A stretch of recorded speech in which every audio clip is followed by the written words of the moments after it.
সঙ্গে নিয়ে খেতে বসলেন। এরা সকলে খাচ্ছেন। তখন এক সময় যিশু বলে উঠলেন, আমি তোমাদের সত্যি বলছি, এই তোমাদের মধ্যে একজন আমাকে শত্রুর হাতে তুলে দেবে। আমার কথা শুনে তারা খুবই দুঃখ পেলেন। তারা একে একে প্রশ্ন করতে লাগলেন, প্রভু, আমি নয় তো? উত্তরে তিনি বললেন, যে আমার সঙ্গে একই বাটিতে হাত ডুবিয়ে খেয়েছে, সেই আমাকে শত্রুর হাতে তুলে দেবে। হ্যাঁ, এবার মানবপুত্র চলে যাচ্ছে, যেমনটি তার সম্বন্ধে লেখায় আছে যে সে চলে যাবে, কিন্তু হাই রে সেই মানুষ মানবপুত্রকে যে শত্রুর হাতে তুলে দিতে চলেছে, সে যদি না জন্মাতো তার পক্ষে ভালোই হতো। তখন যোদ্ধা যিনি তাকে শত্রুর হাতে তুলে দেবেন, তিনি বলে উঠলেন, গুরু, আমি নয় তো?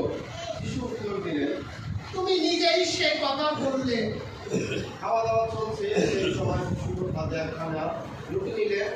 তারপর পরমেশ্বরকে স্তুতি ধন্যবাদ জানিয়ে রুটি খানা ছিলেন, টুকরো টুকরো করলেন। তারপর তার শিষ্যদের তিনি দিয়ে বললেন, নাও খাও, এ আমার দেহ।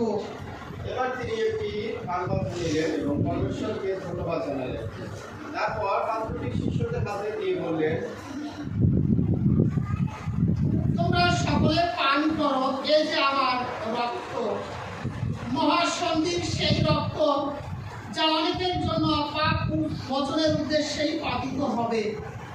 আমি তোমাদের বলে রাখছি, আজ থেকে যতদিন না আমার পিতার রাজ্যে আমি তোমাদের সঙ্গে এক নতুন দ্রাক্ষারস পান করব, ততদিন এই দ্রাক্ষারস আমি আর স্পর্শই করব না। এবার পর তারা জৈতুন পর্বতে বেরিয়ে পড়লেন। ঈশিয়ার সময় তাদের বললেন,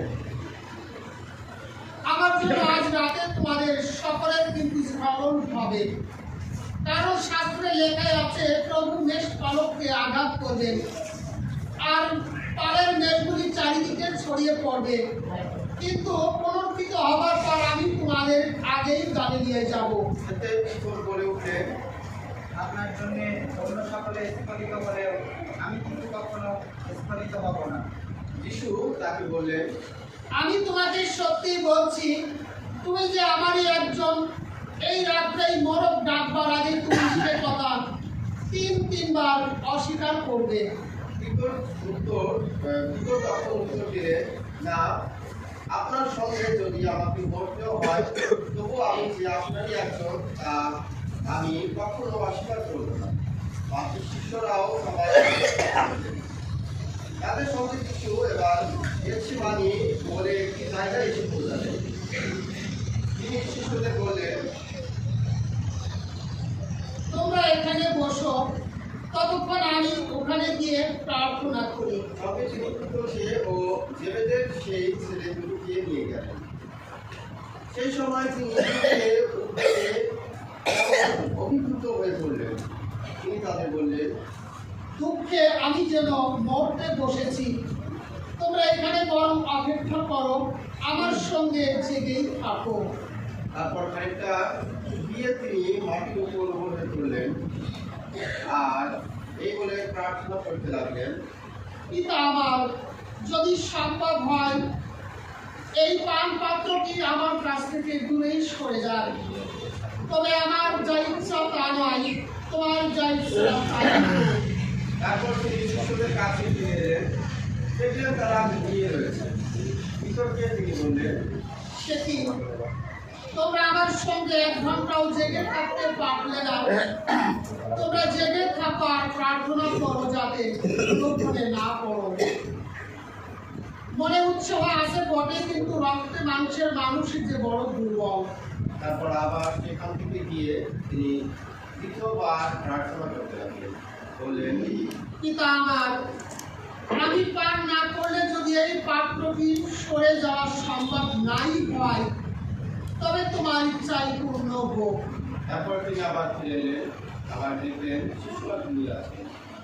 তাদের চোখের পাতা যে ভারী উঠেছিল, তাদের ছেড়ে সেখান থেকে আবার গিয়ে তিনি এবার তৃতীয়বার প্রার্থনা করলেন। আবার সেই একই কথা বলে প্রার্থনা করলেন, তারপর তিনি শিষ্যদের কাছে ফিরে এলেন। তাদের তিনি বললেন, তোমরা এখনো ঘুমোচ্ছ, এখনো বিশ্রাম করছো? এদিকে দেখো, সময় প্রায় এসে গেছে। মানব পুত্রকে পাপীদের হাতে তুলে দেওয়া হচ্ছে। ওঠো, চলো আমরা এগিয়ে যাই। ওই দেখো, যে আমাকে শত্রুর হাতে তুলে দিচ্ছে, সে প্রায় এসে পড়লো। তখনও তিনি কথা বলছেন, এমন সময় দেখা গেল যুদা, সেই 12 জনের একজন সেখানে এসে পড়েছে। তার সঙ্গে এসেছে তলোয়ার, লাঠি নিয়ে প্রধান যাজকদের এবং জাতির প্রবীণদের পাঠানো বহু লোক। এই বিশ্বাসঘাতক তাদের একটি সংকেত দিয়ে রেখেছিলেন।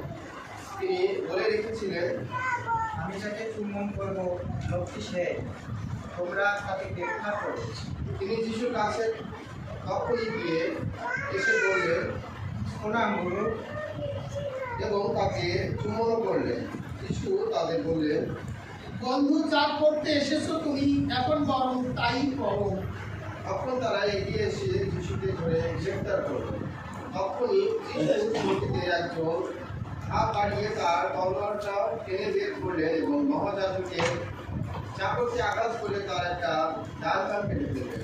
তখন যিশু তাকে বললেন, তোমার তলোয়ারটা যেখানে থাকার কথা আবার সেখানেই রেখে দাও। যারা তলোয়ার ধরবে তারা সবাই তলোয়ারের আঘাতেই মরবে। তাছাড়া তুমি কি মনে করো যে আমি সাহায্যের জন্য আমার পিতাকে ডাকতে পারি না?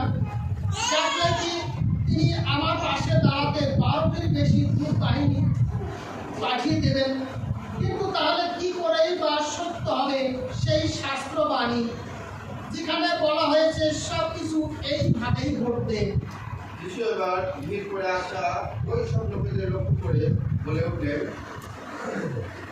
তোমরা কি আমাকে দস্যু ভেবে যত তলোয়ার ও লাঠি নিয়ে ধরতে বেরিয়েছ?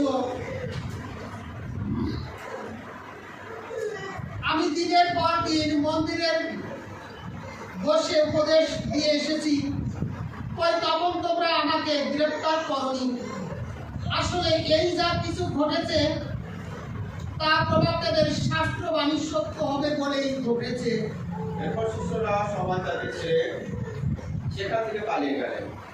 যারা যিশুকে গ্রেফতার করেছিলেন তারা তাকে মহাযাজক কাইফার কাছে নিয়ে গেলেন। শাস্ত্রীরা ও প্রবীণেরা ইতিমধ্যে সেখানে এসে সমবেত হয়েছিল।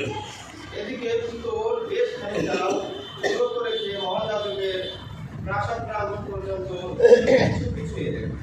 ভিতরে ঢুকে শেষ পর্যন্ত কি হয় তা দেখার জন্য তিনি প্রহরীদের দলে গিয়ে বসলেন। প্রধান যাজকেরা ও মহাসভার সকলে তখন যিশুর বিরুদ্ধে এমন একটা মিথ্যা সাক্ষ্য করেছিলেন যার জন্য তাকে মৃত্যুদণ্ডে দণ্ডিত করেছিলেন। কিন্তু এমন কোনো সাক্ষ্য তারা পেলেন না, যদিও অনেকে তখন মিথ্যা সাক্ষ্য দিতে এগিয়েছিলেন। শেষে দুজন এগিয়ে এসে বললেন, এই লোকটা বলেছে আমি ঈশ্বরের মন্দির থেকে আবার 3 দিনের মধ্যে এটা করে তুলতে পারি। তখন মহাযাজক উঠে দাঁড়িয়ে যিশুকে বললেন, তোমার কি তাহলে উত্তর দেওয়ার মতো কিছুই নেই? এরা তোমার বিরুদ্ধে একই সাক্ষী দিচ্ছে। যিশু কিন্তু চুপ করেই রইলেন। মহাযাজক তাকে বললেন, জীবনময় পরমেশ্বরের প্রভায় সে বলছি, এবার আমাদের বলো, তুমি কি সেই খ্রিস্ট, সেই ঈশ্বর পুত্র? যিশু উত্তর দিলেন, কথাটা আপনি নিজেই করলেন। তাছাড়া আরেকটা কথা আপনাদের বলে রাখছি, এখন থেকে আপনারা মানব